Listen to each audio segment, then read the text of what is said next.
Dear viewers, Bihar शिक्षक प्रतियोगिता परीक्षा के ऑनलाइन क्लास में आपका स्वागत है। जैसा कि आपको मालूम है कि यह परीक्षा बीपीएससी पैटर्न पर आयोजित की जाएगी, तो हमने जो प्रैक्टिस सेट शुरू किया है उसका मुख्य उद्देश्य ही है कि बीपीएससी जिन टॉपिक से ज़्यादा प्रश्न पूछती है उन टॉपिक से रिलेटेड एमसीक्यू क्वेश्चन को देखना और उसका डिटेल एनालिसिस करना, जिससे उससे रिलेटेड जितने भी प्रश्न हो वह भी कवर हो जाए। तो मैं उम्मीद करता हूँ कि यह प्रैक्टिस सीरीज 2 है और यह आपके लिए काफ़ी महत्वपूर्ण होगा और आगामी परीक्षा जो आपकी होने वाली है बीपीएससी द्वारा, उसमें बहुत ही लाभदायक साबित होगा। चलिए स्टार्ट करते हैं। आज का पहला प्रश्न है, लोक सेवा आयोग का वार्षिक रिपोर्ट किसे प्रस्तुत की जाती है। लोक सेवा आयोग, संघ लोक सेवा आयोग की बात हो रही है, तो ये कौन सा है? यूपीएससी की बात हो रही है। यूपीएससी अपना हर साल एक रिपोर्ट प्रस्तुत करता है। वह किसे प्रस्तुत करता है? तो ऑप्शन है प्रेसिडेंट को यानी राष्ट्रपति को, दूसरा है उच्च न्यायालय को, तीसरा है प्रधानमंत्री को, चौथा है संघ लोक सेवा आयोग के अध्यक्ष को। तो यहाँ पे आपका जो सही आंसर होगा वह होगा संघ लोक सेवा आयोग अपना जो रिपोर्ट है वार्षिक, वह राष्ट्रपति को प्रस्तुत करता है। अच्छा, अब हम जानते हैं यूपीएससी के बारे में कि संविधान के किस अनुच्छेद में यूपीएससी की चर्चा की गई है। तो संविधान का जो अनुच्छेद 315 से लेकर 323 है वह यूपीएससी के बारे में बताता है, यानी संघ लोक सेवा आयोग के बारे में बताता है। और यह कौन से भाग में है? संविधान के भाग 14 में। कितना से कितना अनुच्छेद? 315 से 323 अनुच्छेद के रूप में यूपीएससी का वर्णन दिया गया है। अगर हम भाग 15 की बात करें तो भाग 15 चुनाव आयोग से संबंधित होता है। 324 चुनाव आयोग 324 से स्टार्ट होता है और 323 तक जो है वह यूपीएससी के बारे में जानकारी दिया गया है भारतीय संविधान में। अगला, इसकी स्थापना कब हुई, ये भी इम्पोर्टेंट है, जानना जरूरी है। तो 1 अक्टूबर 1926 को संघ लोक सेवा आयोग की स्थापना की गई थी। और जैसा कि आपको दिख रहा है कि यूपीएससी उन कुछ संस्थाओं में से एक है जो देश की उच्च न्यायपालिका और चुनाव आयोग के साथ साथ स्वायत्तता और स्वतंत्रता दोनों के साथ काम करता है। यानी स्वतंत्रता का मतलब देखिए, अपना जो न्यायालय है वह स्वतंत्र है।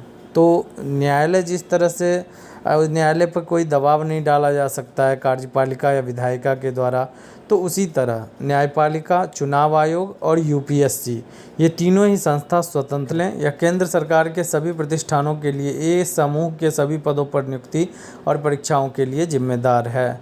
और अगला है, यूपीएससी के सदस्यों तथा अध्यक्ष की नियुक्ति भारत के राष्ट्रपति द्वारा की जाती है। देखिए, एनालिसिस बहुत ज़रूरी होता है, एक प्रश्न से कई प्रश्न बनते हैं। अगला प्रश्न है, वर्ष 1863 ईस्वी में कलकत्ता में मोहम्मडन एसोसिएशन की स्थापना किसने की थी? तो आपको पूछा गया कलकत्ता में मोहम्मडन एसोसिएशन की स्थापना किसने की थी? आपका ऑप्शन है अब्दुल लतीफ़, सैयद अमीर अली और उसके बाद सैयद अहमद खान, और इनमें से कोई नहीं। तो आपको बताना है सही आंसर क्या होगा। इसका जो सही आंसर होगा वह होगा अब्दुल लतीफ़। अब्दुल लतीफ़ ने 1863 ईस्वी में कलकत्ता में मोहम्मडन एसोसिएशन की स्थापना की थी। आपको मैं यहाँ एक चीज़ बताना चाहता हूँ, भारत का जो स्वतंत्रता संग्राम है, यानी लगभग गांधी युग को अगर आप ले लें तो 1918 से लेके आपका जो लास्ट आता है 1947 तक, इससे कई प्रश्न आपके एग्ज़ाम में बनेंगे। तो आप इस ईस्वी में कौन से संस्था का निर्माण हुआ, कौन सी पत्रिका हुई, कौन से घटना हुए, ये सारी चीज़ को ज़रूर देख के जाइएगा। बीपीएससी का ये राष्ट्रीय आंदोलन जो है यह बहुत ही फेवरेट चैप्टर होता है। अगला देखते हैं, विषुवत रेखा के दोनों ओर 5 डिग्री उत्तर और 5 डिग्री दक्षिण के बीच कौन सा क्षेत्र पाया जाता है? यानी विषुवत रेखा, भूमध्य रेखा की बात हो रही है, उसके 5 डिग्री ऊपर और 5 डिग्री नीचे कौन सा क्षेत्र पाया जाता है? तो मानसूनी, डेजर्ट यानी मरुस्थली, सवाना या फिर विषुवतीय। सही आंसर होगा ऑप्शन डी, यानी विषुवतीय क्षेत्र, इक्वेटोरियल रीजन जिसको हम कहते हैं, वह क्षेत्र पाया जाता है। कहाँ से? इक्वेटर से 5 डिग्री नॉर्थ और 5 डिग्री साउथ के बीच का क्षेत्र। तो आपको स्क्रीन पे दिख रहा होगा। भूमध्य रेखीय जलवायु की विशेषता यह है कि यह गर्म और आर्द्र दोनों है और यहाँ भारी बारिश होती है।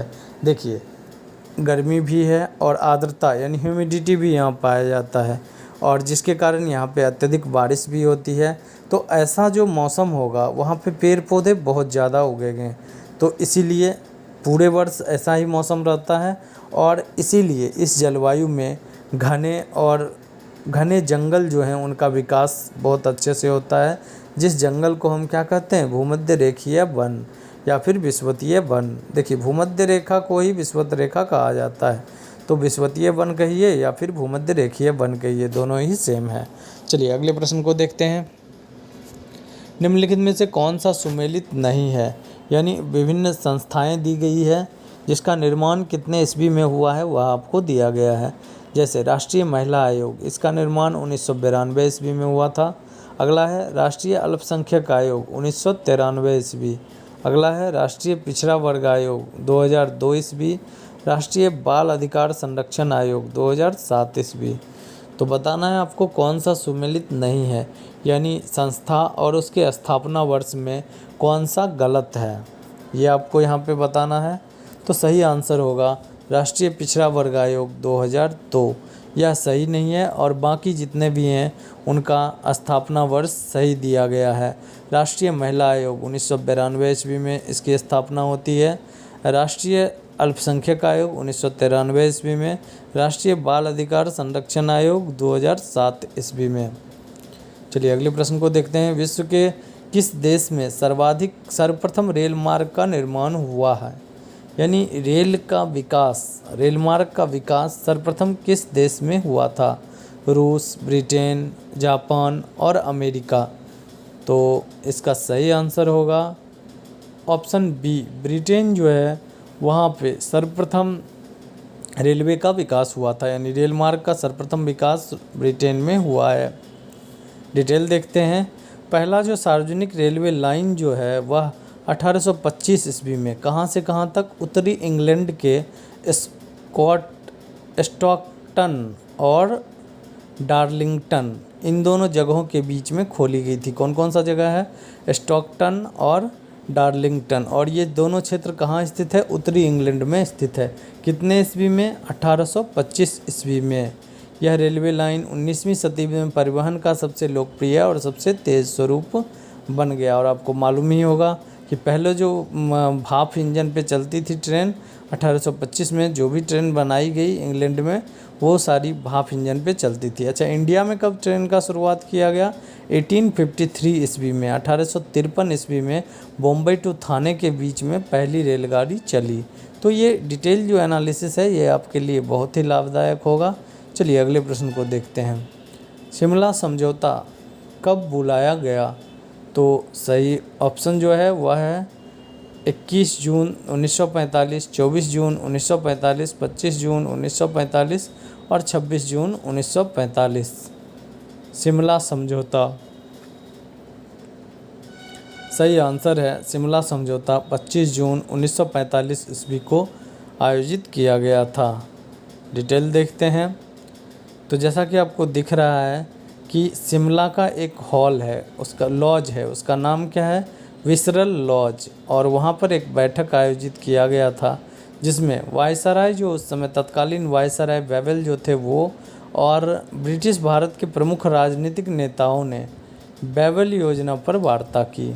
लॉर्ड बेवेल जिनका प्लान एक आया था बेवेल प्लान, उस पर चर्चा करने के लिए ब्रिटिश भारतीय प्रमुख नेता जो थे वो और लॉर्ड बेवेल, वायसराय बेवेल जो थे वो बैठ के उस बेवेल प्लान पे चर्चा करने के लिए एक जगह का आयोजन किया गया था, वही शिमला समझौता कहलाता है।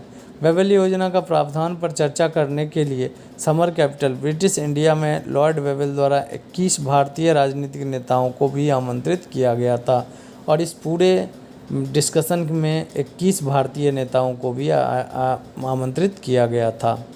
चलिए अगले प्रश्न को देखते हैं। आप बस इस भी याद रखिएगा, ये बहुत ही इम्पोर्टेंट है। शिमला समझौता 25 जून 1945 ईस्वी को। चलिए अगला प्रश्न है। लेबर पार्टी के बहुमत में आने के बाद चर्चिल के स्थान पर कौन इंग्लैंड के प्रधानमंत्री बने? तो इंग्लैंड के प्रधानमंत्री चर्चिल के बाद कौन बने? चर्चिल जो थे 1942 1943 44 के लगभग भी चर्चिल ही थे। इसके बाद आपको बताना है कि कौन उसके बाद इंग्लैंड के प्रधानमंत्री बने हैं। तो सही आंसर है इटली, यानी ए नंबर। लेबर पार्टी के बहुमत में आने के बाद चर्चिल के स्थान पर इंग्लैंड का प्रधानमंत्री इटली बने हैं।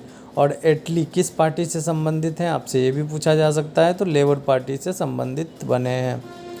अगला जो है ये देखिए, 20 फरवरी 1947 को इंग्लैंड के प्रधानमंत्री क्लीमेंट एटली ने घोषणा किया था। और वो हमारे भारतीय क्लीमेंट एटली क्यों महत्वपूर्ण है? क्योंकि उन्होंने भारत में आज़ादी की घोषणा किया था। बट वो 15 अगस्त 1947 की बात नहीं कर रहे थे, वो बात कर रहे थे 30 जून 1948 ईस्वी को ब्रिटिश भारत को पूर्ण स्वाधीनता या स्वायत्तता प्रदान कर दी जाएगी। बात किया गया कब आज़ादी देने की बात किया गया? 30 जून 1948 ईस्वी को। और किन्होंने यह घोषणा किया था? इंग्लैंड के प्रधानमंत्री क्लीमेंट एटली, जो किसके बाद बने थे? तो विंस्टन चर्चिल के बाद प्रधानमंत्री बने थे। किस पार्टी से संबंधित हैं क्लीमेंट एटली? लेबर पार्टी से संबंधित हैं। तो आगे भी आप देख सकते हैं, यह एक ब्रिटिश राजनीतिज्ञ हैं जिन्होंने 1945 से 1951 तक इंग्लैंड के प्रधानमंत्री के रूप में कार्य किया। चलिए अगला प्रश्न देखते हैं। भारत के महान्यायवादी को पद से कैसे हटाया जा सकता है? तो महान्यायवादी को पद से, यानी महान्यायवादी यानी अटॉर्नी जनरल को पद से कैसे हटाया जा सकता है? आपका ऑप्शन है संसद में अभियोग पारित करके, राष्ट्रपति द्वारा केंद्र सरकार की सिफारिश पर, केवल राज्यसभा में प्रस्ताव पारित करके। सही आंसर होगा आपका राष्ट्रपति द्वारा केंद्र सरकार की सिफारिश पर, यानी राष्ट्रपति के प्रसाद प्रयत्न ही ये काम करते हैं। कौन? अटॉर्नी जनरल, महान्यायवादी। तो राष्ट्रपति जब चाहे वो हटा सकता है, बट उसमें सिफारिश की किसकी ज़रूरत होगी? केंद्र सरकार के द्वारा इस चीज़ का अगर सिफारिश किया जाए तो राष्ट्रपति के द्वारा महान्यायवादी को पद से हटाया जा सकता है। डिटेल देख लीजिए। देश का संविधान महान्यायवादी के निश्चित पद अवधि प्रदान नहीं करता, यानी कोई भी चर्चा संविधान में इसके पद की नहीं किया गया है कि कितने साल तक महान्यायवादी रहेंगे, बल्कि उसे किसी भी समय राष्ट्रपति के द्वारा हटाया जा सकता है।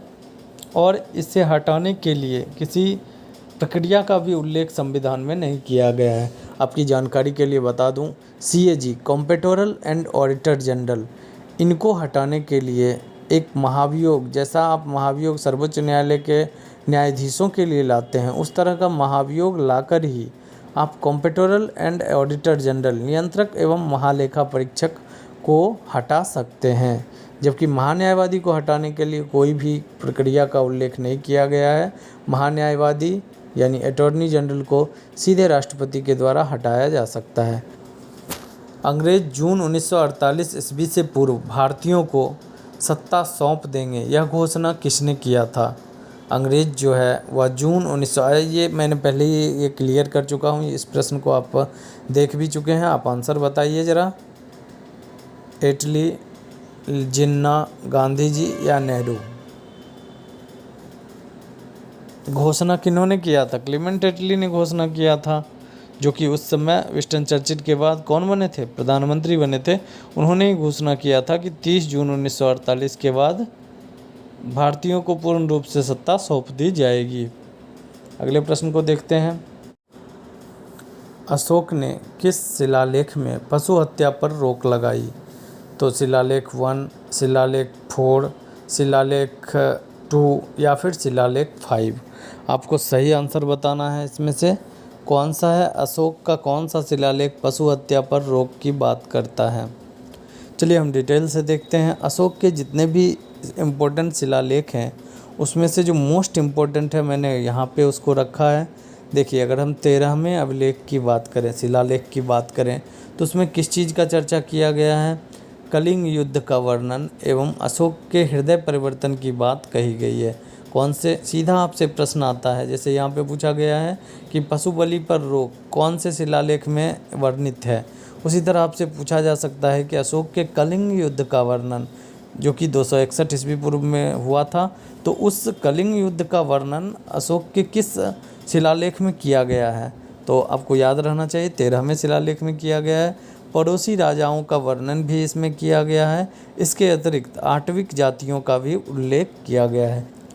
चतुर्थ शिलालेख की अगर हम बात करें तो इसमें भेरी घोष के स्थान पर धम्म घोष की घोषणा तथा धम्म नीति के द्वारा अनैतिक हिंसा एवं ब्राह्मणों और श्रमिकों के प्रति निरादर की प्रवृत्ति रोकने का उल्लेख किया गया है। टोटली सबको सम्मान मिले इसकी बात की गई है। और मेन इम्पोर्टेंट जो आपसे एग्जाम में पूछा जाता है वो पूछा जाता है अशोक के किस अभिलेख में भेरी घोष के स्थान पे धम्म घोष की बात किया गया है। तो इसका आंसर है चतुर्थ अभिलेख में इसका बात किया गया है।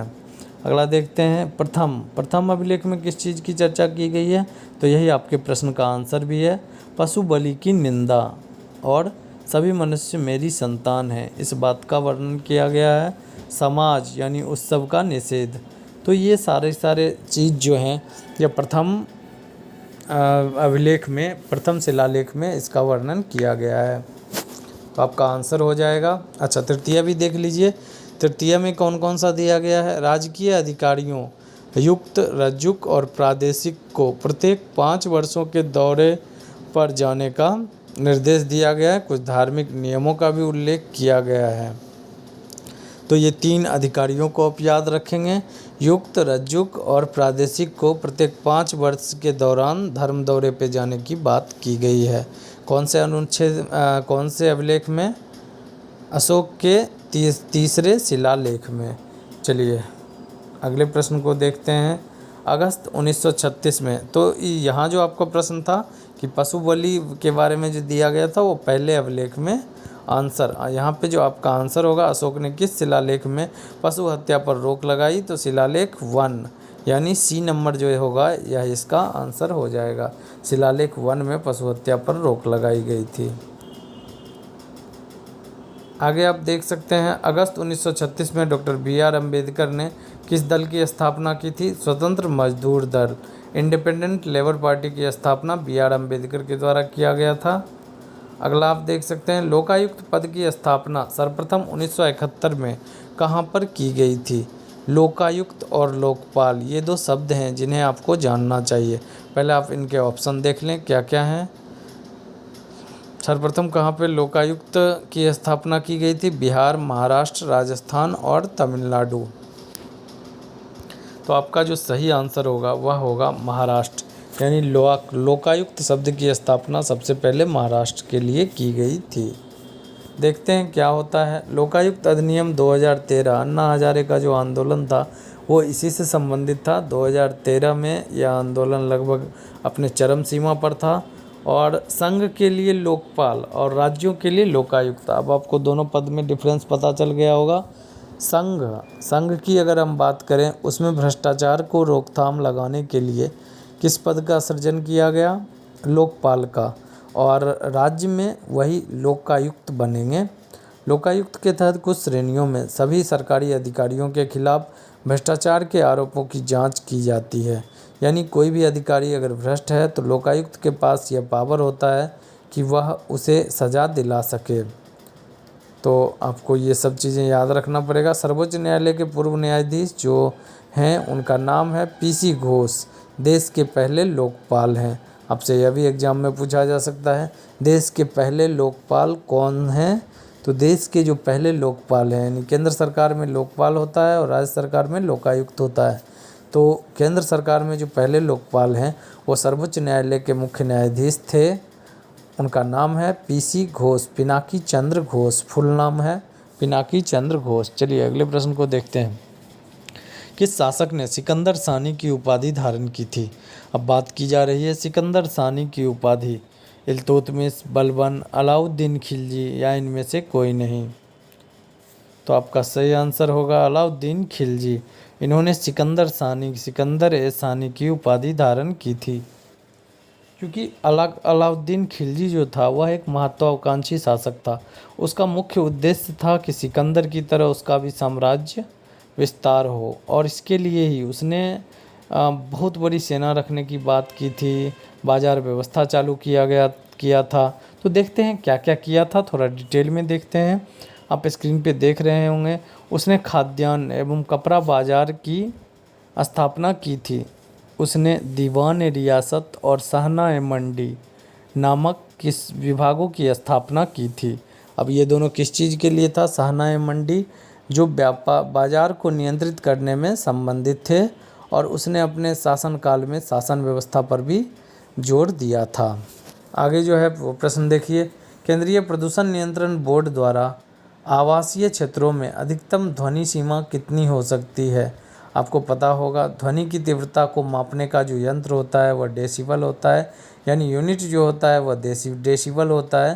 तो आपको बताना है कि कितना ध्वनि का जो सीमा है वह सुना जा सकता है, यानी अब और किस एरिया में, आवासीय क्षेत्रों में ध्वनि की उच्चतम सीमा क्या हो सकती है? ऑप्शन है 50 डेसिबल, 60 डेसिबल, 55 डेसिबल या 65 डेसिबल। तो आपका जो सही आंसर होगा वह है 55 डेसिबल। अगले प्रश्न की ओर चलते हैं। किस अनुच्छेद के अंतर्गत कोई नागरिक अपने मौलिक अधिकारों की रक्षा के लिए उच्च न्यायालय में याचिका दायर कर सकता है?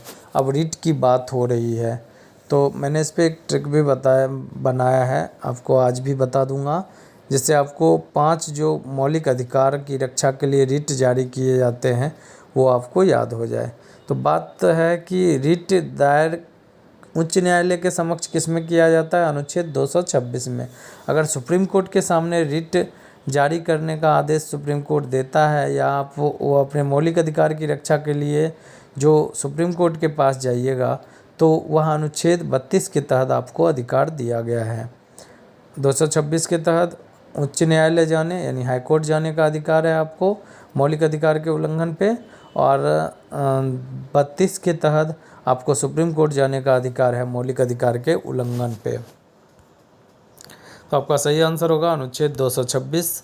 ज़रा देखिए वही ट्रिक जो मैंने, इसका वीडियो भी शॉर्ट ट्रिक का एक लंबा सा वीडियो मेरा सीरीज है, आप उसे ज़रूर देखें। जितने भी इम्पोर्टेंट प्रश्न हैं उसके अजूबे से ट्रिक से मैंने आपको याद करवाया है। देखिए आपका जो ट्रिक है 5 रीट को याद रखने का। बंदी पर प्रतिक्षण मेरा अधिकार है, तो बंदी से हो गया बंदी प्रत्यक्षीकरण, पर जो है उससे परमादेश हो गया, प्रति से हो गया प्रतिषेध, और क्षण से उत्प्रेक्षण, और अधिकार से अधिकार परीक्षा। ये सारे अलग अलग हैं और अलग अलग केसेस पे जारी किए जाते हैं। इसका डिटेल वीडियो आपको मिल जाएगा, आप प्लेलिस्ट में देख लें। तनिनथाराई राष्ट्रीय उद्यान किस देश में स्थित है? भारत, बांग्लादेश, म्यांमार और भूटान। ये चर्चा में था, इसलिए इस प्रश्न को मैंने यहाँ सम्मिलित किया है। आपको सिर्फ आंसर जानना है। इसका जो आंसर होगा वह होगा म्यांमार। औरंग राष्ट्रीय उद्यान किस प्रदेश में स्थित है?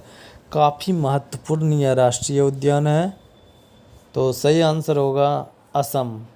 असम में औरंग राष्ट्रीय उद्यान। असम की अगर हम बात करें तो मानस राष्ट्रीय उद्यान, काजीरंगा राष्ट्रीय उद्यान, ये सारे के सारे राष्ट्रीय उद्यान वहाँ के फेमस है।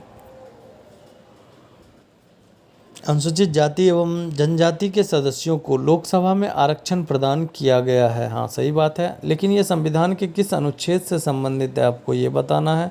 अनुच्छेद 324, अनुच्छेद 330, अनुच्छेद 332 और अनुच्छेद 331। तो आपका सही आंसर होगा लोकसभा में जो अनुसूचित जाति और जनजाति के सीटों का आरक्षण का बात किया गया है। टोटल जो है वो 131 सीट आरक्षित हैं अनुसूचित जाति एससी और एसटी को मिला के, जिसमें से अनुसूचित जाति यानी एससी का के लिए जो सीट है वह लोकसभा में 84 सीटें आरक्षित हैं, और अनुसूचित जनजाति यानी एसटी के लिए जो सीटें आरक्षित हैं वह 47 हैं। और यह किस संविधान के अनुच्छेद के द्वारा? अनुच्छेद 330 के द्वारा ऐसा बताया गया है। अगला प्रश्न है, स्वेज नहर भूमध्य सागर को किस अन्य सागर से जोड़ती है? स्वेज नहर काफ़ी इम्पोर्टेंट नहर है और यह भूमध्य सागर को लाल सागर से जोड़ती है। आप याद कर लें। सुएज नहर को आप मैप में भी सर्च करके देख लें। भूमध्य सागर को लाल सागर से जोड़ती है। अगला है, महात्मा गांधी की अध्यक्षता में भारतीय राष्ट्रीय कांग्रेस का वार्षिक सम्मेलन 1924 ईस्वी में हुआ था। अब गांधी जी का ये एकमात्र सम्मेलन था जिसमें गांधी जी ने भाग लिया था भारतीय राष्ट्रीय कांग्रेस के अध्यक्ष के रूप में, और 1924 में हुआ था। आपको बताना है कि ये कहाँ पर हुआ था। अहमदाबाद, वर्धा, बेलगावी, काकीनाडा। तो आपका सही आंसर होगा बेलगांव। बेलगांव अधिवेशन जिसकी अध्यक्षता, एकमात्र अधिवेशन जिसकी अध्यक्षता गांधी जी ने की थी। अकबर की अधीनता किस राज्य ने बिना लड़े स्वीकार की थी? बीजापुर, अहमदनगर, खानदेश या फिर मेवाड़। तो सही आंसर हो जाएगा, अकबर की जो अधीनता है वह खानदेश के राजा ने बिना लड़े ही स्वीकार कर ली थी। तो आज भर के लिए इतना ही। मिलते हैं नए प्रैक्टिस सेट के साथ। ये सारे चुनिंदा प्रश्न हैं जो आपके एग्ज़ाम में काफ़ी हद तक आ सकते हैं। तो आपसे मेरा अनुरोध है कि आप चैनल को सब्सक्राइब करें और वीडियो को ज़्यादा से ज़्यादा दोस्तों के बीच में शेयर करें जिससे उन्हें भी लाभ हो सके। तो मिलते हैं नए वीडियो के साथ। जय हिंद।